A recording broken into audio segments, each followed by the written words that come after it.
One of the things we talk a lot about here at the Vineyard is really being a church and being a community for each other, and that takes lots of different forms. So we pray for each other, we check in on each other, we prepare meals for each other, we take care of each other's kids, we do all those great kinds of things.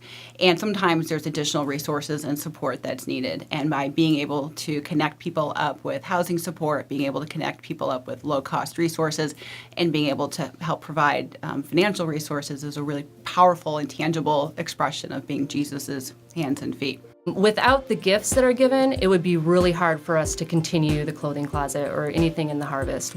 Since I started volunteering 7 years ago, the need has grown dramatically. There are many more people. It has probably doubled. A majority of the people that come into the clothing closet are the working poor. A lot of them work really hard. All they can afford is the roof over their head, so they need to come to the clothing closet to get clothes because they just can't afford that for their kids. What's so great is that all of the money that's donated, it goes directly to us buying winter coats, gloves, boots for people. Over the past couple years, one of the biggest growing groups of people within the clothes closet is refugees.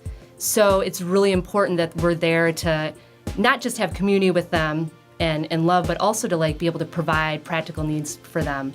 And that's what the clothing and the boots and the winter coats really come in handy. Every Thursday night, there's a social worker here who meets with members of our congregation who are experiencing different kinds of challenges.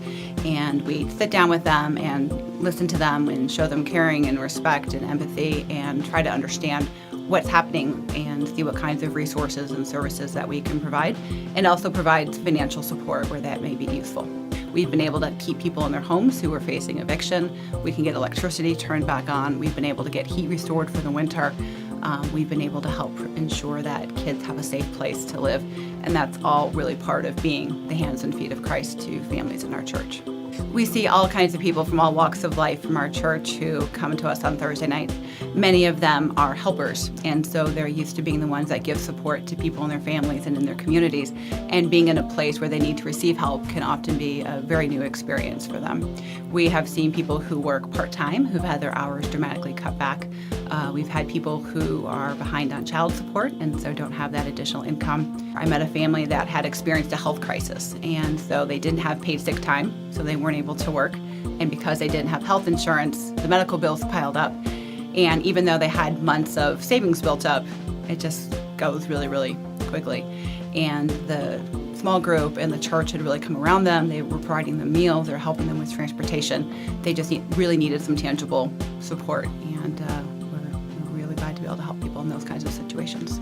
We all need help sometimes, and we can all give a little bit, and sometimes we need to receive. And there's times when we're givers, and there's times we have to be the receivers, and that's it's part of being the bodies. We're all there for each other, and whether we can give a little bit or whether we can give a lot, cumulatively, that all helps us give to people who are in need.